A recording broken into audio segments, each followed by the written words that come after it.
Assalomu alaykum, hurmatli Manchester muxlislari. Sizlar bilan yana biz Tashkent Reds, Komon Shohruxxon akman. Bugun sizlar uchun yig'ildik. Manchester United yangi mavsumga tayyorgarchiligini keyingi haftadan boshlaydi va eng aktual mavzular bu transfer mavzulari. Telegram kanalimizda ham ko'p savollar bo'lyapti. Transferlar haqida gapiringlar, kimlar keladi, kimlar ketadi degan savollarga bugun javob beramiz deb sizlar uchun yig'ildik. Ketdik o'rtoqlar.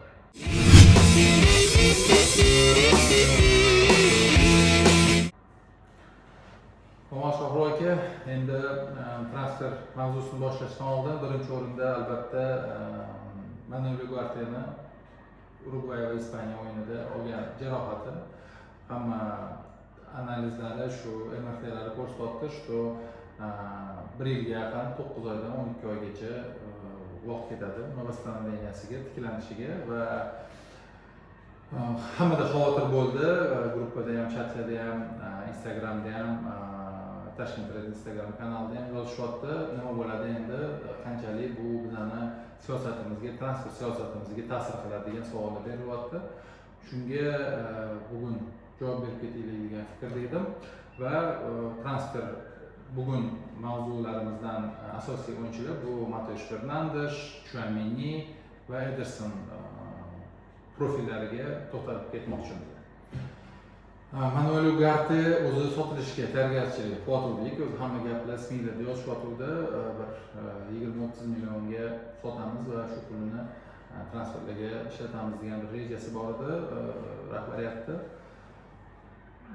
Ko'p gaplar bo'lyaptiki, bu Manuel Ugarteni yo'qligi, to есть shu aktiv hisobida sotishga imkoniyatimiz yo'qligi, ko'proq chap himoyachi olmoqchi edik, chap winger yoki himoyachi olmoqchi edik.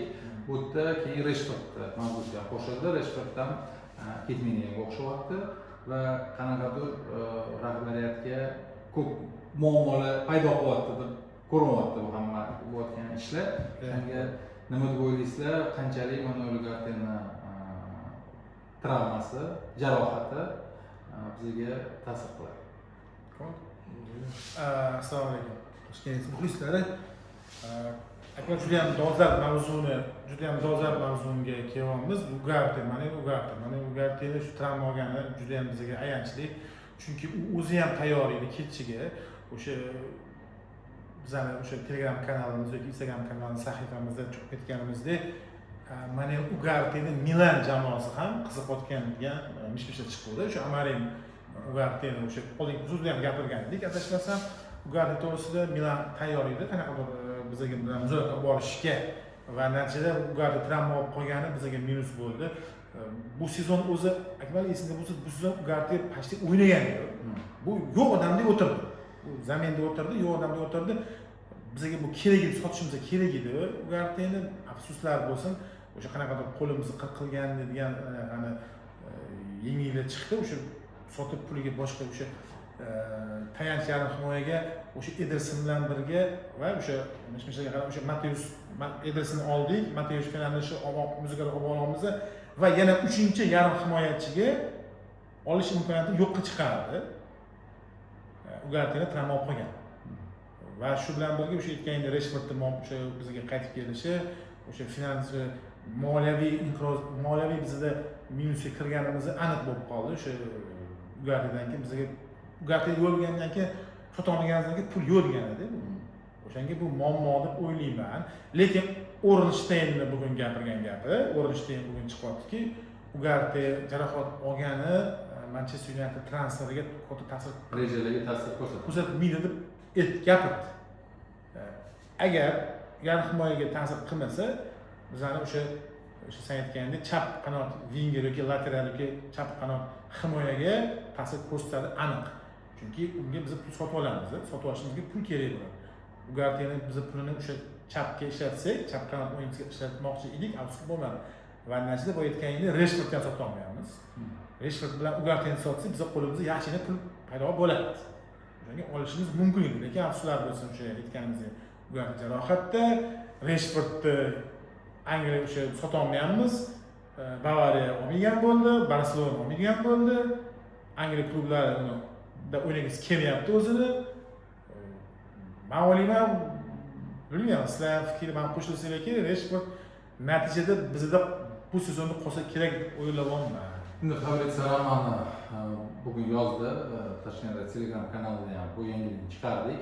Oxirgi shu 24 soat ichida Rashfordni agentlari va Manchester United rahbariyati orasida muzokaralar o'tkazildi va mavsum oldi sborlarga o'sha yig'ilishga Marko Rashford jalb qilingan bo'ldi va transfer oynasi yopilguncha unga bir xaridor topilsa ketadi, bo'lmasa qoladi degan gaplar chiqdi. Xaridor chiqishi ham qanaqadir ishonch shu. Dargumon. Angliya klublarida o'ynayman deyapti.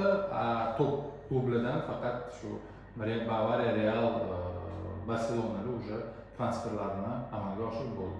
Aka, bir savol beraman. Kamoliddin, senga mayli gaplashamiz, ko'p gaplashamiz, Rashford analiz qilamiz o'tirib ko'rishganda.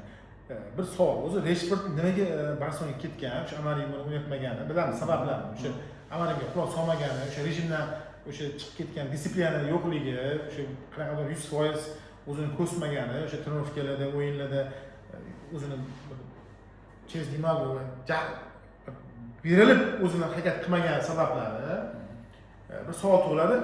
Karikda bu balki baribir shunaqa bo'lishi mumkin, chunki biz juda ham ko'p qoralaganmiz, newslarni aytganmiz. Hozir agar qulagan relsada, qulagan bo'lsa, shunaqa relsa bormi, qolishi mumkin. Shunga qarab ketyapti. Shu qarab ketyapti. Unaqa bo'lgan bo'lsa, balkim Kamol senga savol, Karikka bu Karik qo'liga tushgandan keyin balki bunda Karik yana o'sha eski Rashfordga muammo Amarim bilan bo'lgan edi. Karikda o'ynab ketish ehtimoli bormi deb Kamoldan so'rayapti. Assalomu alaykum Toshkent muxlislari. Marko Rashforddan boshlayman deb o'ylamagandim.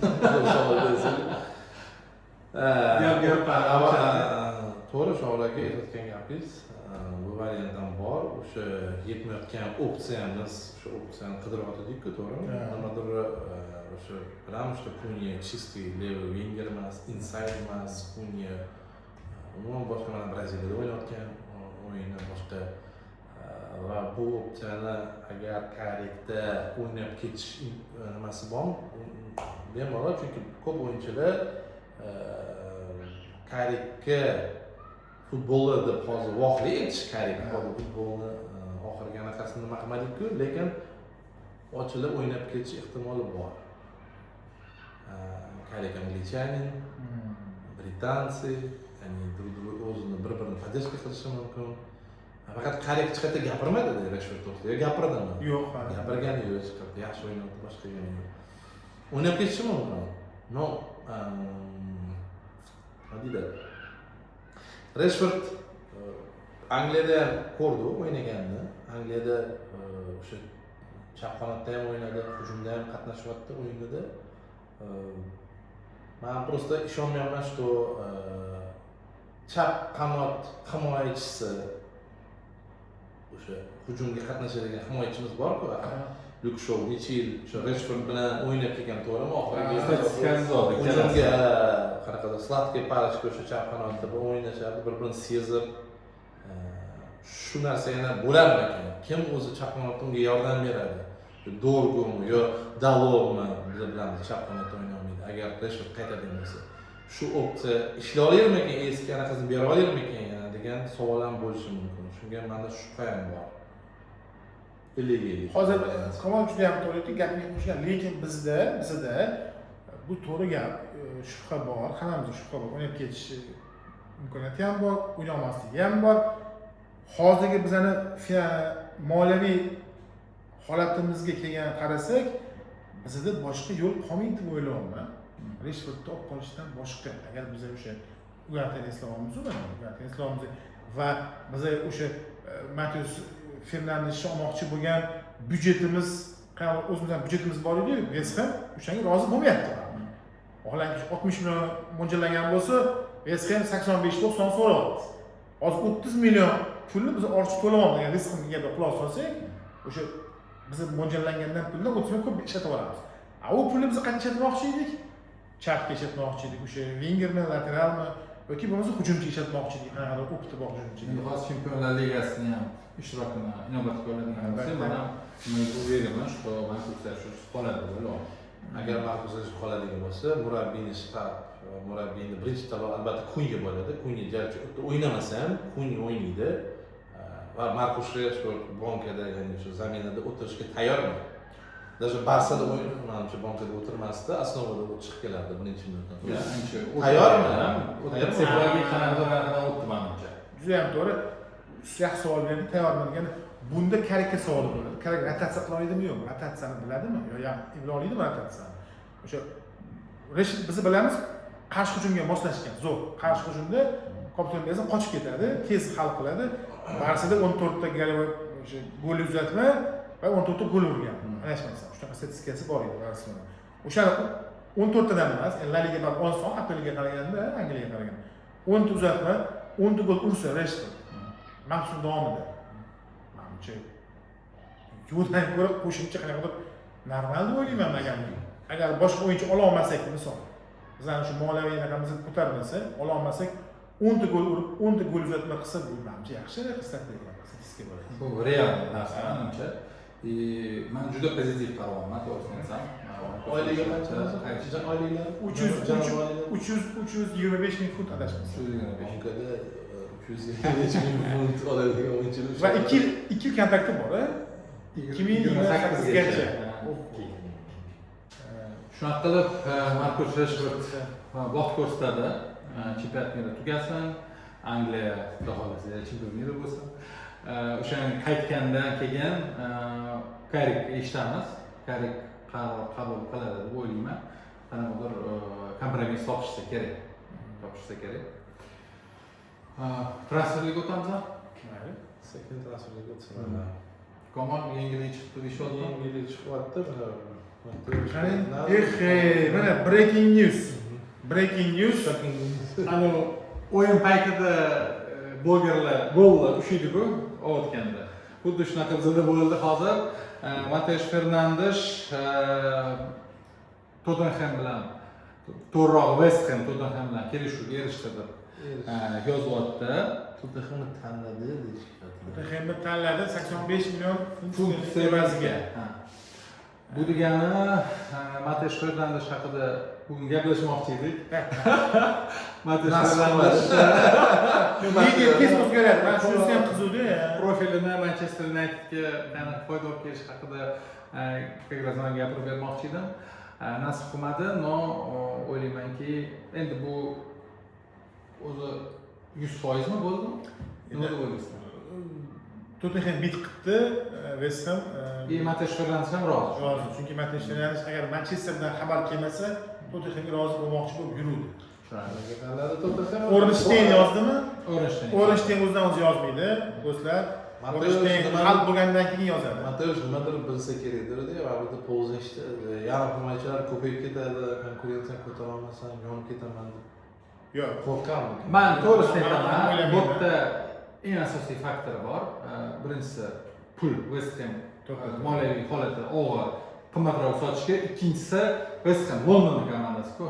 Tottenham London komandasi, как бы unga osonroq o'sha yerda yashab, hayoti o'shaqa davom ettiradi va Manchesterga bu haqida ko'p gaplashganmiz. O'sha bolalar maktabga boradi, asosiga boradi.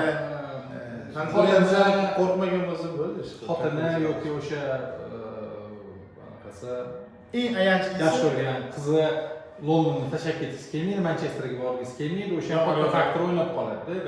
Eng ayanchlisi bu tarixda, istoriyada qachondan beri Manchester yurgan Tottenhamga o'xshagan jamoaga shunaqa joyga yutqizib qo'yadi. Kurashni yutqizib qo'yayotgani ayanchli.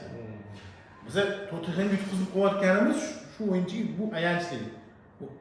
Esida bo'lsa uncha-munchasiga Tottenhamga Manchester yutqizib qo'ymasdi. Bunaqa kurashlarda ko'plar o'tgan yil Newcastle bilan Sheshkoga, Bomoga talashgan istoriyalarni eslashdi. Har birida Manchester United yutib chiqdi, chunki o'yinchi o'zi Manchester United o'taman deb rahbariyatga условия qo'ydi. Bu Mateus Fernandes случайida unaqa bo'lib chiqmadi, afsuski. Balki yaxshilikkadir. Balki yaxshilikkadir, vaqt ko'rsatadi. Shunga bu degani hozir endi Manchester United Chouameniga qarab yuramiz deyman. Albatta, Chouamenimizda variant bor. Chouamenimizda hali bu katastrofa emas. Mateus Fernandesni qo'ldan chiqargan bu katastrofa emas. Chouameni bor. Madrid Real jamoasidan biz unga anchadan beri qiziqqanmiz. Va esida bo'lsa, Rio Ferdinanddan bir o'zining intervyusida gapirgan edi. Agar Chouameni Manchesterni tanlasa, bu juda katta bir voqea bo'ladi dedi. Men o'zi anchani eslaga yetardim. Chouamenini ko'proq xohladim. Chunki Chouamenida как profilga qarasak, Chouameni Real Madridda qarasak 2000-yilda tug'ilgan, 26 yosh bola, shu pik formaga chiqayotgan paytlari, opit katta, haqiqiy 6-nomer. Pozitsiya haqiqiy klassik 6-nomer. Real asosiy tarkib o'yinchisi. Asosiy tarkib o'yinchisi, nimaga asosiy o'yinchisi? Chouameni Fransiyada terma jamoasi qamroq to'ytosan Komol. Bunda bitta narsasi bor, jarohatga moyil emas. Moyil emas. Oldingi yil La Ligada 33 ta o'yin tushgan. 33 ta o'yinda hammasi tushgan. Stabil o'yin ko'rsatadi. Plus taraflari o'sha bo'y bilan himoyadan o'ynay oladi. Himoyadan, masalan, himoya jarohat olib qolsa, tayanchdan himoyaga o'tib ketib turadi avtomatik ravishda. Realda ko'rdim. Chunki bo'yi bilan, fizikasi zo'r. Minus taraflaridan nima? Minus taraflaridan o'sha uzun pasdan bera olmaydi. Golni uzatma qila olmaydi. Shu tarafi bor. Razrushitli haqiqiy 6. Yonida o'sha yaqin o'sha jamoasiga yaqin o'yinchilarga qisqa korotkий paslarni точно 92% pas berishi zo'r bu. Stor har o'yinda 7 ta stor tepadi. 7 ta udar, stor udar zarba bera oladi. Bitta o'yinda 7 ta udar tepa oladi. Bu degani bizda o'zi Ahmed degan bo'lsa, ularning pozitsiyaga chiqish boradi-da, baland. Lekin goli kam. La Ligada 33 ta o'yinda 2 ta gol uribdi. Liga Chempionatida bitta gol uribdi. Endi bu orqada-da 6-chi. Chunki biz bilamiz, Madridda oldida Ispaniya tilida bor, gol uradigan, pas beradigan. Biz o'zi Akmal esingda bo'lsa, biz Unitedda 6-raqam egasi bizda kim edi? Biz obrazim Casemiro. Casemirodan oldin va Casemiro o'sha amaliy paytlarida o'sha tayanch yarim himoyadan Varataga zarba bergan o'yinchimiz yo'q edi. Bu shuni ustasi. O'shanga endi o'zi boya Kamol aytgandek savol turib, qanaqa futbol o'ynaydi o'zi? Qanaqa futbol o'ynamoqchi? Chunki biz Karikni bilamiz, o'zi tayanch yarim himoyada o'ynagani bilan bunda pas bor edi. Pas, o'sha uzun pas, gol uzatmalari bor edi. Bunda u narsa yo'q. Bunda o'sha qisqa pas, atbor kallada zo'r. Shu. Lekin hozir zamonaviy futbolda 6-raqam egasi kopni olib qo'yishdan tashqari uzatma bilishi, pas berishni bilish kerak ekan. O'shanga hozir savol, Karik qanaqa futbol o'ynaydi o'zi? Men lekin agar Chouameni varianti bo'lsa, men rozi bo'lardim. Bir yana joylari bor, minus taraflari bor. Minus tarafida siz qanaqa bo'ladi bu? Buni narxi 70 million euro ekanda, 70 million euro. Bozor narxi 70 million euro. Oyligi 250 mingdan baland. Oyligi baland. United kelsa 300 ming so'raydigan gap ham bor. 300 ming oylik beradi. Oyligini bunga beradi. Bunga beradigan gap bor. Bizlarga endi o'sha moliyaviy anaqaga qaytamiz yana ham. Moliyaviy imkoniyatlarimiz qanaqa bizlar? Chouamenini biz ola olamiz, olgandan keyin uni olgandan keyin bu asosiy tarkib o'yinchisi bo'lish kerak bo'ladi. Shuncha pul olganimizdan keyin. O'shanga men o'zi aslida o'zim qo'yayotgan Chouamenini olganimiz yaxshi. Ya'ni bu asosiy savol bo'ladi. Chouamenini Mayno bilan Bruno uchalasi qanchalik bo'limdan chiqish oladi? Yaxshi savol bo'ldi. O'sha Bruno oldiga kirsa, Bruno Mayno oldida bu orqada bo'ladi. 3 ta yarim himoya bo'lsa, Bruno, Mayno, Chouameni bo'ladi. Chouameni ham o'zi aytgan ekan, qiziqqan ekan. Esingda bo'lsa, Maynoni oldingi Manchester tugamasdan oldin qasdi kamani gol urganda, har Mayno gol urganda Chouameni gol bilan tabriklaydi, gol bilan. Tabriklayman. Bemoni. Brian Bemoni. Men orasida qanaqadir siyos bor ekan. Har kun kuzatar ekan bizani YouTube'larimizga like bosadi. O'zini ofisial saytimizda, shu Instagram sahifalarimizda Manchester ofisiallarga qasdi like bosadi, Instagramda like bosadi. O'shanga uni ham qanaqadir ma'noda xohishi bor. Albatta bu jahon chempionatidan keyin bo'lgan narsalar.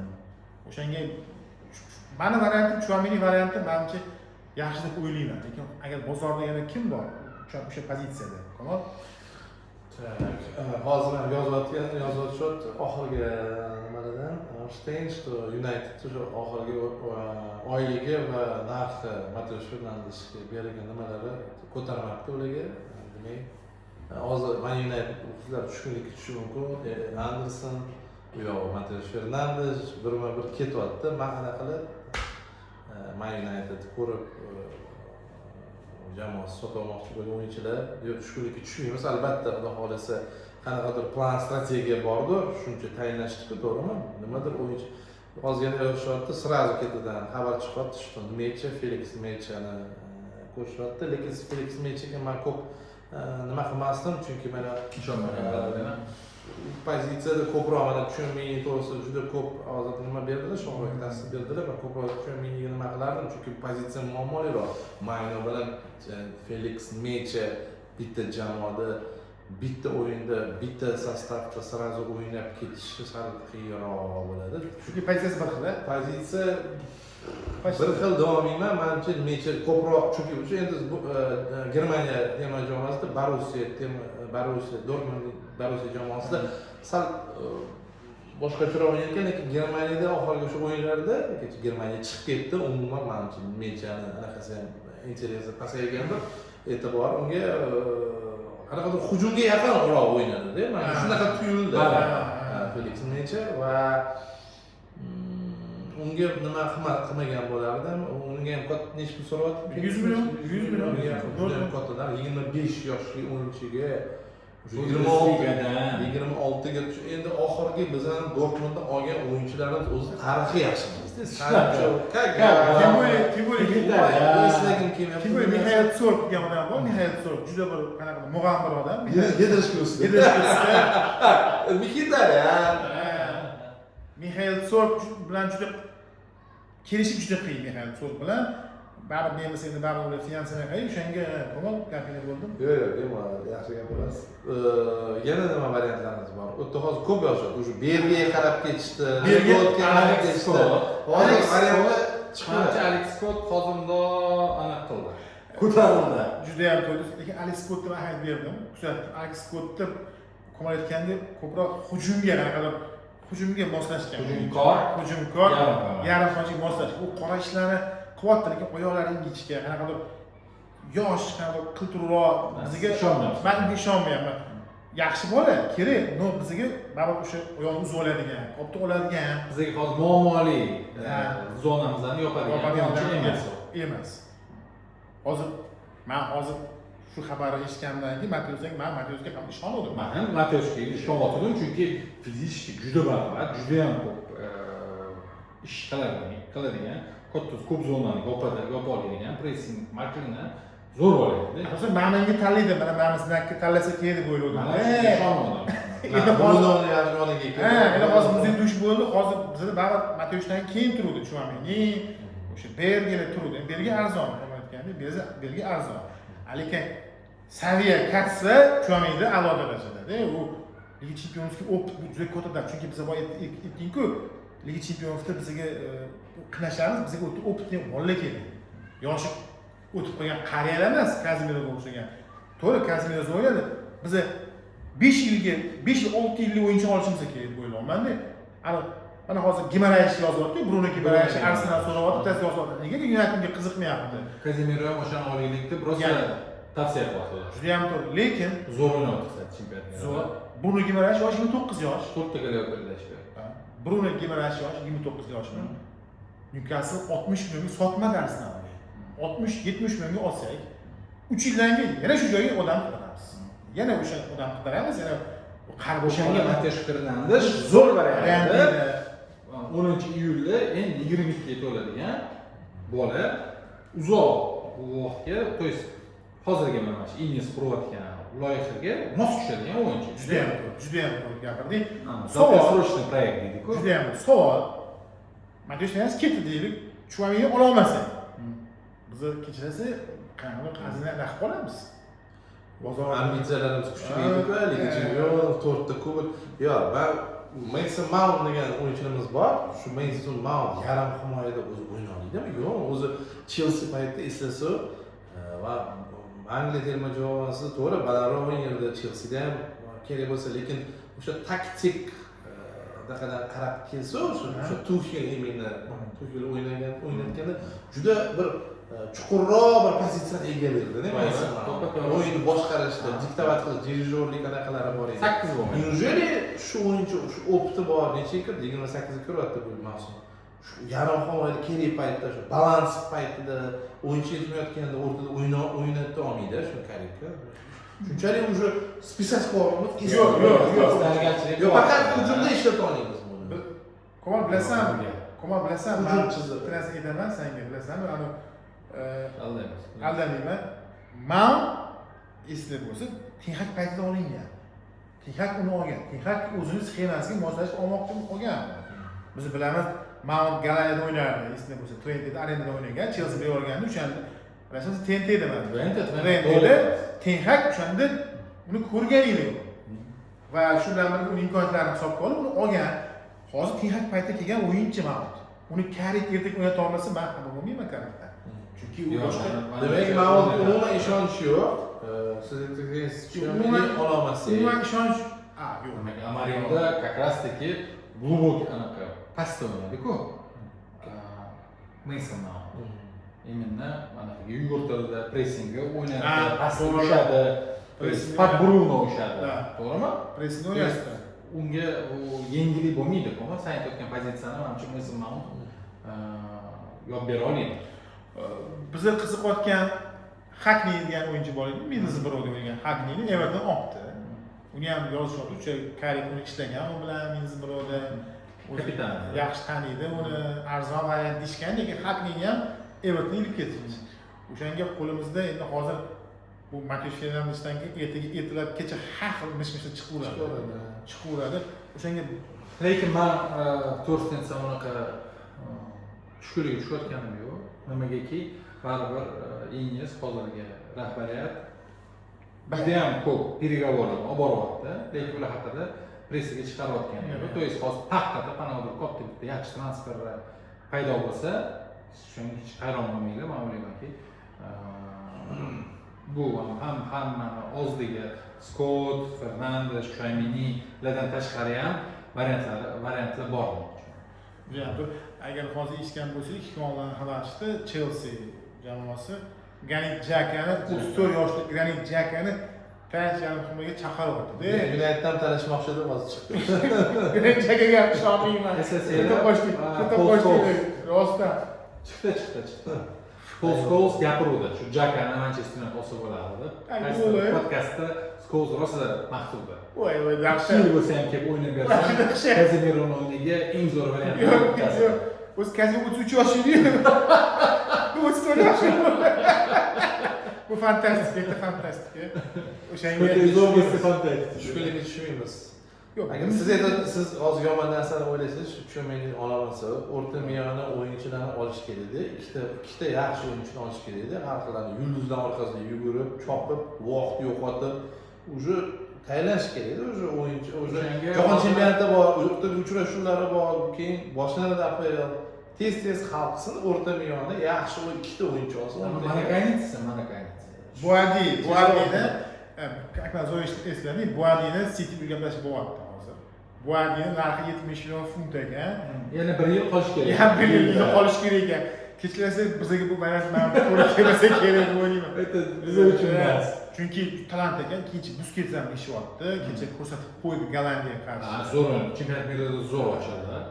Men Ahmed Gollandiya bilan Marokkoni ko'ryapman. Zaxira kim o'tiribdi degan? Ana texnika kelgan bola bor edi.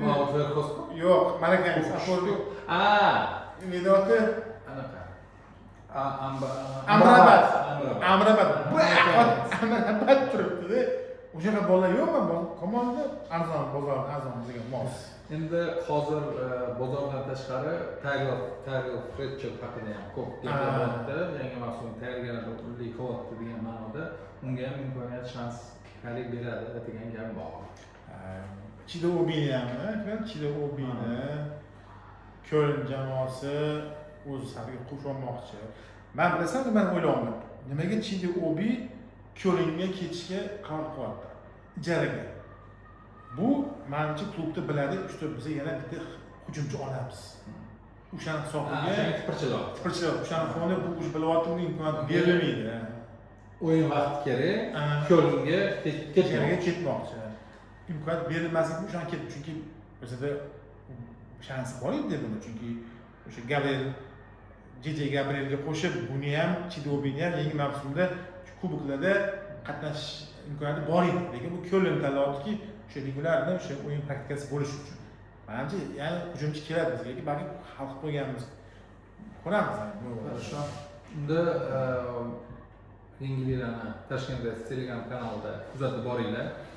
Instagram kanalimizda ham shular hammasini yoritib boramiz. Bugun Ederson haqida ham gaplashamiz.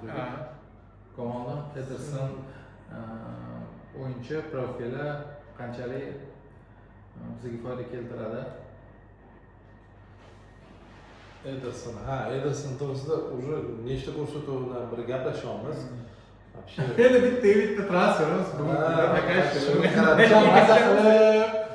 chaylayveramizda.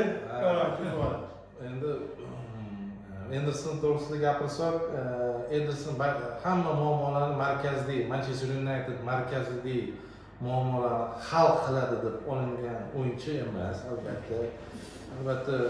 Akmal hozir aytibdi, boshqa o'yinchilar ham bordir, обязательно, chunki agar Ederson bilan tugasa transfer oynamiz, menimcha uzoqqa bormaydi. Lekin Ederson yomon o'yinchi emas deb o'ylayman. O'tgan gal sal Fredga o'xshab qolmasin degan yaxshi niyatda gapirdim. Kimdir solishtirdi Fred bilan. Braziliyada. Endi nima deydi, o'sha poliyada harakat qilishi, tez yugurib, pressinglarda qatnashishi, boshqa qilishlarini kimdir o'xshatdi blogerlardan, o'shanga Fred bo'lib qolmasin degan ma'noda.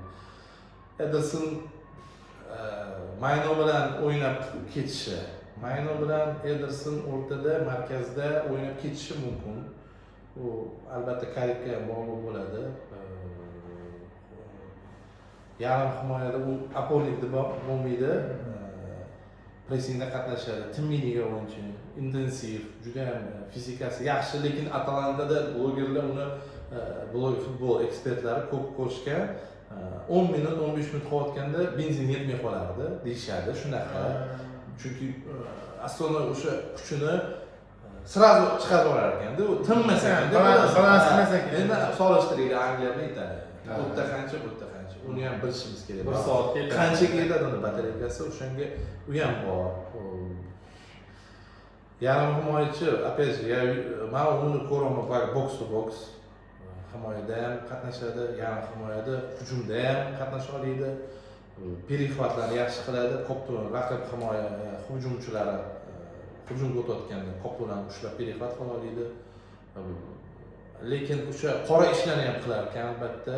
Biz esimizda bor, shu Karik misol uchun boshqa raqib jamoasiga Michael Carrick nima qiladi? Zidanga o'xshab yoki Pirloga o'xshab o'ynaydi desa, sen uni qora ishlarini ko'rmagansan deb yaxshi ahamiyat qiling. Michael Carrick qo'lida qanaqa qora ishlarni ko'p qiladi. Fletcher ham shu ishlarni qilardi. Ederson ham shu ishlarni qilar ekan, albatta. Va Unitedda o'zini qanaqa ko'rsatadi? Mavsum ko'rsatadi. Xohlasa Carrick menimcha o'zidan o'zi sotolmagandir. Ko'mon shu gapingga qo'shimcha qilgan holda, agar ish Apple'ga to'g'ri tortdi, Apple'ga agar yetmasa kuchi, buni Liga Chempionatida o'ynatsa ham menimcha bo'ladi. Chunki Atalanta Chempionlar Ligasida regular o'ynab yuradi. Shu guruh o'yinida tajribasi bor. Tajribasi bor. Liga Chempionatida o'ynatsak menimcha bo'ladi. O'shanga chetda qolmaydi deb o'ylayman. Основа o'yinchisi deb ko'rasizmi uni o'zi? Yo'q, основada. O'ziga bor. Agar o'zini mavsum ko'rsatsa, albatta imkoniyat beriladi. Opti bor, Liga Chempionatida opti bor. Endi bugungi kunda o'yinchilarni ro'yxatiga qaraydigan bo'lsak, menimcha ularga ketdi. O'rtada hech kim qolmadi. Hozir Ugarte deganga Mateusz Fernandeshni kelishgan degan ishonayotgandim. U Sportingdan chiqqan-ku. Sportingda debyut o'yinida Manuel Ugartening o'rniga tushgan ekanda. Bu tam Manuel Ugartening jarohati qanaqadir bir anaqa bo'ladi. Juda va shunga qo'shimcha esingda bo'lsa, Mateusz Fernandesh intervyu berganda, men Sportingda o'sha dublda o'ynab yurgan paytlarida unda poliga qarasam, tepada Bruno tomosha qilib o'tirardi, dublni deb anaqa qilardi-ku, Yaxshi gapirgan o'yinchisi Bruno Fernandes. Sizlar bo'lsin agar hozir bilmadim, agar Woodward bo'lganda, hozir Woodward bo'lganda, misol. O'sha kutilmagan voqeada bir nima qilsa xalq badani ko'tarib borardi, ikki barobar olib berardi, ikki barobar lekin xalq ketardi. Bu taraflar bir tomon yaxshi, bir tomondan finanslardan yomon edi. Hozir bu aytgan Inyosga ishonamiz. Hozirgi siyosatimizga biz ishonamiz. Политический fakultet juda ham podдерживать qilaman, qo'llab-quvvatlayman. Juda to'g'ri ish qilishyapti. O'sha 30-40 million ko'proq to'lab, katta oylik berish siyosatidan biz ketyapmiz. Juda ham to'g'ri, xudo xolasa oxirida faqat foydaga ishlaydi deb o'ylayman. oxirgi transferlar yomon emas-da. O'tgan Yomon emas-da. Shunga xudo xolasa ishonchimiz kerak, tushkunlikka tushmaymiz. Bizning o'yinchilar va jahon chempionatida yaxshi o'ynayapti. Masalan, Kunya yaxshi o'ynayapti. Aman, Rashford. Hozir Amat o'ynaydi, o'nda Amat anaqaga qarshi o'ynaydi. Norvegiyaga qarshi o'ynaydi. Norvegiyaga, Holandga qarshi o'yinga tushadi Amat. Shuni kuzatishlarni tavsiya qilaman. Do'stlar, tushkunlikka tushmaymiz. Transferimiz hali ochuv, pulimiz bor, mutaxassislar yetarli. Shunga Manchester Unitedda yangi sezonga yaxshi tarkib bilan mukammal bir tarkib bilan yetib keladi degan umiddamiz. Hammaga e'tibor uchun katta rahmat aytmoqchimiz. Kommentariyalarda o'zingizning fikringizni yozinglar. Bu hozirgi bo'layotgan o'zgarishlar transfer bozoridagi qanaqa ta'sir qiladi bizga va qaysi o'yinchilar kelishi mumkin deb o'ylaysizlar. Telegram kanalida kuzatib boringlar, Instagramga obuna bo'linglar. Biz bilan bo'linglar, davom etinglar. Hammaga e'tibor uchun katta rahmat.